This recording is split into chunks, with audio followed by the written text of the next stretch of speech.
Did you hear that? Oh, this area is icy cold. This is one of the creepiest things in here. Oh, okay. We've got some activity. That has moved. The herring was on the floor last time. The herring is now up on the desk.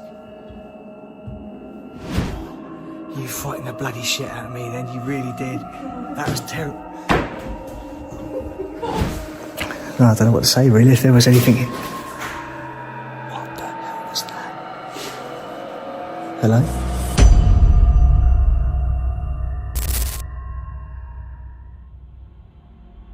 Wales is home to countless haunted estates, but few are as infamous as this manor.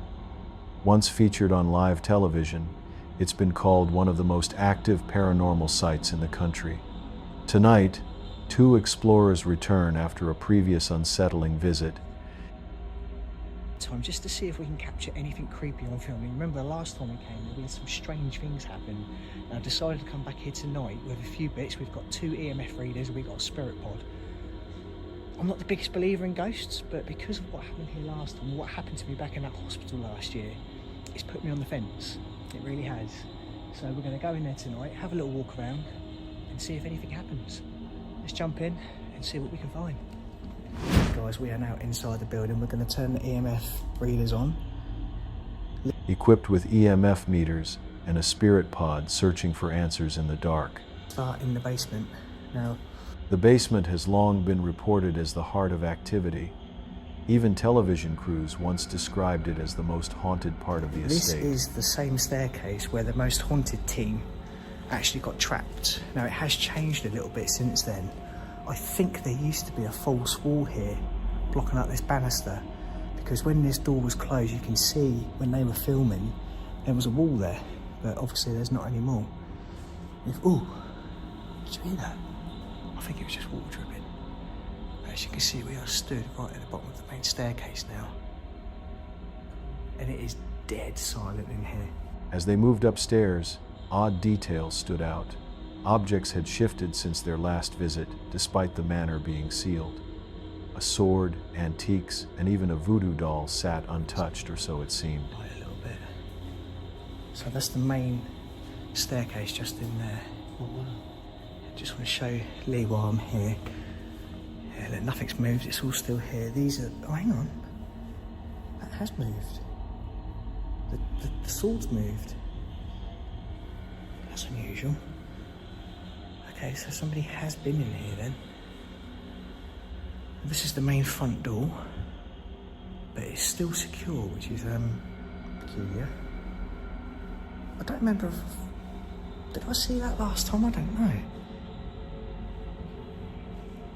I honestly can't remember.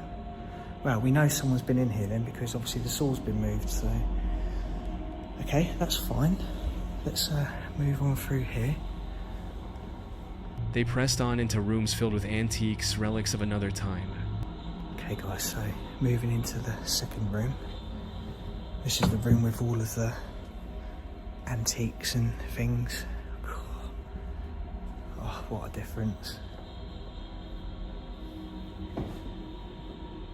So straight away I have noticed that that window which was open is now closed over there. An elephant's foot turned into a stool from 1936. A cabinet filled with medals, badges, and forgotten possessions. Oh, this is cool, Lee, look. This is a real elephant's foot. I think it was a stool. There should be like a top on it, but it actually says on there 1936 and it's got Nigeria on it, so it's stamped. In fact, you can still feel the hairs. It's creepy, isn't it? You know? Really, really creepy. Each item felt less like junk and more like fragments of unfinished stories.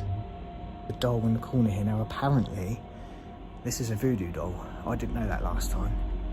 Then came the first reaction from their equipment. The EMF reader spiked, flashing without warning. It wasn't the phone, it wasn't the power, the house had none.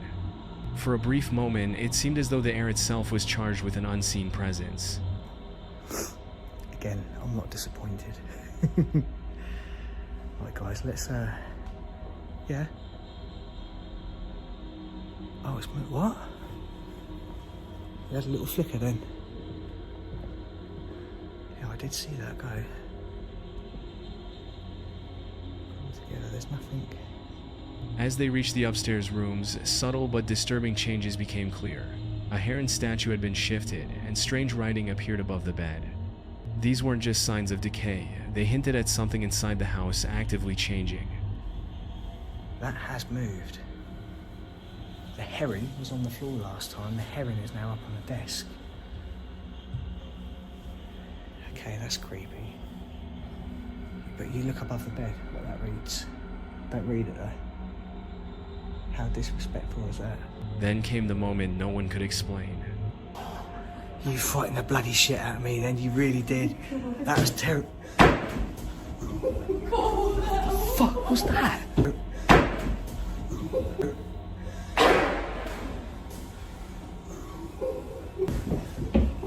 What the fuck was that?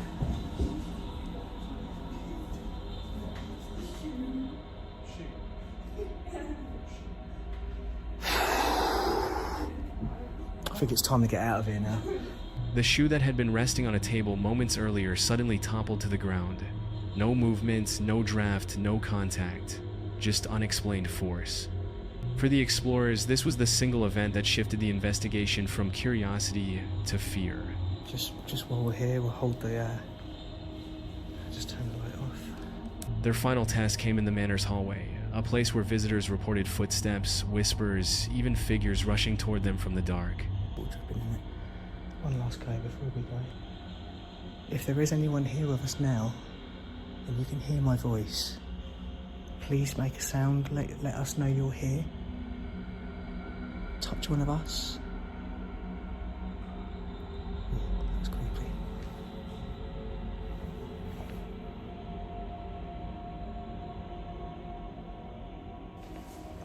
No, I don't know what to say really, if there was anything. What the hell was that? Hello? That was weird. Okay guys, I think we're pretty much done now. I've had enough of this place. What we'll do, we'll just run around, do some pictures quickly, do an Instagram story, and we'll see you outside on the outro. And here too, they heard something. A strange whistle captured on camera with no source. After hours inside, the team left unsettled.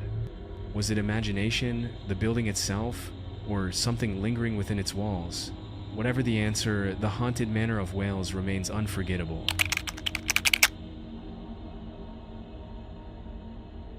If you're enjoying this video, I need a small favor from you.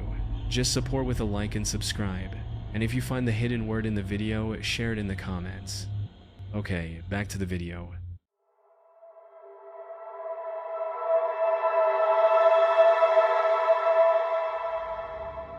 In October 2021, this grocery closed suddenly, leaving thousands of food items behind. Shelves full of canned goods, freezers stacked with meats, and checkout counters left mid-transaction. Tonight we enter not to scavenge, but to understand why an entire store and the lives tied to it were abandoned so abruptly. Alright, yeah, so supposedly this grocery store shut down 2 years ago. It just mysteriously shut down and have no clue why, but they left everything in here. As you guys will see soon, it gets absolutely insane. I'm with Ashton, and the King Midwest already went on his own, but I think we're gonna stick together and see what's up. Walking through the front door, you're hit first by the smell, a mix of fermentation, mold, and old meat. That stench is the immediate reality. But beneath that, the shelves tell a different story. Donation boxes never distributed, product tags frozen to their last inventory. Each aisle is a clue. Inside, the store reads like a domestic archaeological site. Jars of pickled peppers, sacks of rice, industrial mixers all abandoned where they were used. The size of my head. That's nuts. They got like industrial mixers in here. Oh. It's beef jerky. Some products show dates and newspapers that anchor the last day of business. The details suggest a hurried exit more than a planned close. They just gave up. We got some nacho chicken jalapenos, baby. Wait, what else they got? Olive oil, What is this? chicken flavor or something. Bouillon? What is... Dude, that's crazy. You can see the difference between perishables and pantry goods. Shelf-stable items, canned beans, dry rice still in place. Perishables collapsed into a dangerous stew. This split tells us a lot about what the staff prioritized when they left. It's disgusting. You think any of this is still Actually, nah, this shit is probably still decently good. 23 right there? The hazard inside is not just unpleasant, it's biological. Freezers that once preserved meat and dairy now host mold ecosystems. Smell, so it doesn't make much sense. But anyways. We got some mold on the ground here that keep us occupied. Oh, yeah. That's actually gross. But as you can see, there's still so much more we have to explore. Look, it goes all the way back there. Oh, look at the spider webs. Intact packaging can hide a lethal mess. Bacteria, maggots, and gases that risk long-term damage to anyone who breathes them. You know, half of this place was empty. No, this place used to have everything. But now, Oh my god, oh my god, oh my god, oh my god. Dude, it smells so terrible. Dude, it actually smells like rotten milk. You guys, these were all ice cream containers right here. They were rotting away. Look. Raspberry. whoa, Holy crap. dude, I like gagged. Oh my gosh. And then over there was like the freaking seafood. Dude, look, you can see Let's see. the outline marks from the. From a human perspective, the perishables reveal what happened in the store's last days. Did staff try to salvage the non-perishables? Were donations interrupted? The food is now a record not of meals, but of abandonment and community displacement. Artifacts matter, receipts, calendars, and delivery slips can establish how a business operated in its final days. Here, a dated Halloween calendar and backroom invoices repeatedly point to October 2021, a timestamp that matches town reports and the last recorded deliveries. Crazy. It says to the exact date. The 25th of October, or the 24th, was the last one. 2021. So definitely confirming our speculations on when this place closed. It's likely this store was serving a tight-knit, often underserved community. When small businesses falter, whether due to staffing, cash flow, or sudden crisis, the impact is immediate. Food remains, donations go unused, and people who relied on that access lose it. Probably still good. Nah, 2023. These are meant to last like 30 years.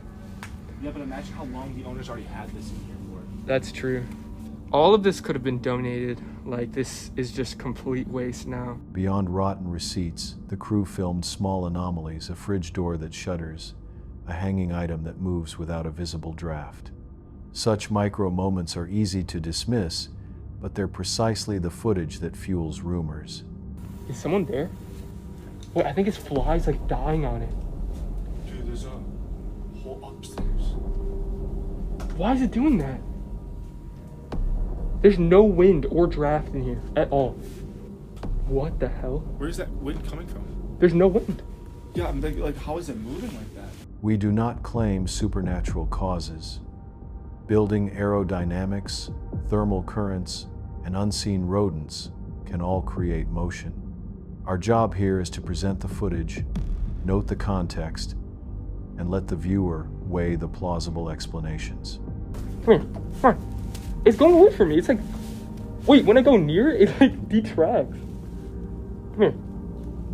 I'm holding it still. I think there's a bug on it that's trying to like stay alive maybe. This grocery is more than a curiosity. It's a microcosm of local economics, interrupted care, and the physical consequences of sudden abandonment. We saw the pantry and the decay, evidence that a store once served a neighborhood, and then for reasons we can only partially reconstruct, ceased to do so.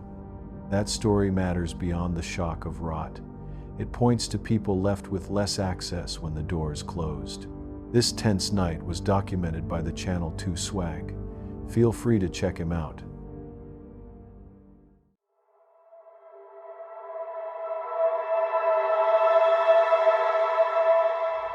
In Milledgeville, Georgia, stands the remains of Central State Hospital, once the largest psychiatric facility in the United States. Built in the 1800s, it grew into a sprawling complex with over 200 buildings, housing thousands of patients, but years of neglect, abuse, and controversy left it abandoned. Today, much of the campus is in ruins, a place where history, tragedy, and urban legend collide. Explorers entering the hospital are greeted by silence, peeling walls, and the eerie presence of spaces where countless lives ended. What begins as a simple exploration of forgotten halls quickly transforms into something more unsettling.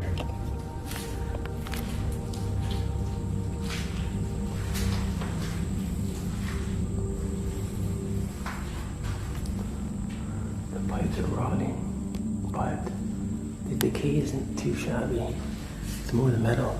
The first destination was the hospital's morgues. These narrow hallways once stored the bodies of thousands who died inside these walls.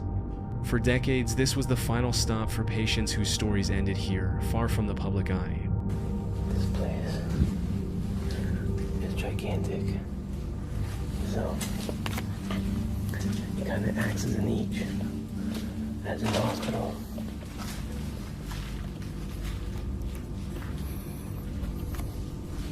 Behind each metal door was a body cooler, silent now, but once filled Go with... back there. Machinery's gone, but I recognize this from our current hospital. It's like we have to do x-rays or CT scans. Maybe not CT scans, but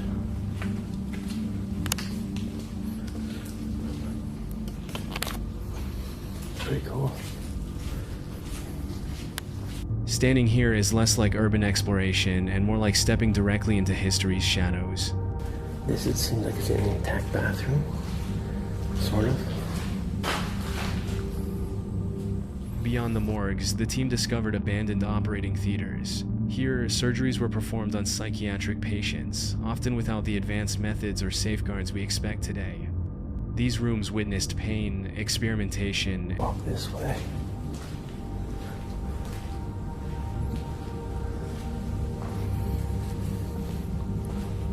What's this? Like a furnace room or something. but over the years, the hospital became a magnet for something else: occult rituals. Local legends tell of satanic groups who broke into the ruins to perform ceremonies in the dead of night. The explorers stumbled across evidence of this: markings scorched into walls and ritual graffiti left behind. One more floor down. But apparently there isn't. I am in the basement. So the entrance to where that roundabout is, if you're in the roundabout facing here, It's difficult to separate fact from urban legend here. But in the cold silence of these operating rooms, every symbol, every mark, felt like a reminder that the hospital's darkness didn't end with its closure. basement, and I noticed that we're on a hill, on a climb in. So the next floor over is way longer than I thought, because it's an H. This wasn't H-wise, you know what I mean? The basement is only part of the H. So, I'm gonna keep exploring. As the explorers pressed deeper, the silence grew heavier. Empty corridors seemed to stretch endlessly. Each turn revealed more decay, broken windows, rusted beds, and collapsed ceilings. Yet, the deeper they went, the more it felt like someone or something was moving with them.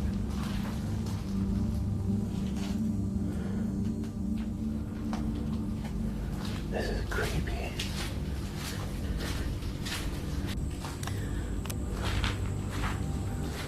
Not much here.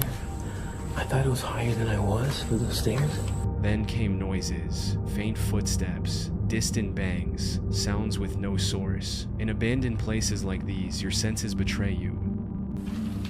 Is that a body cooler?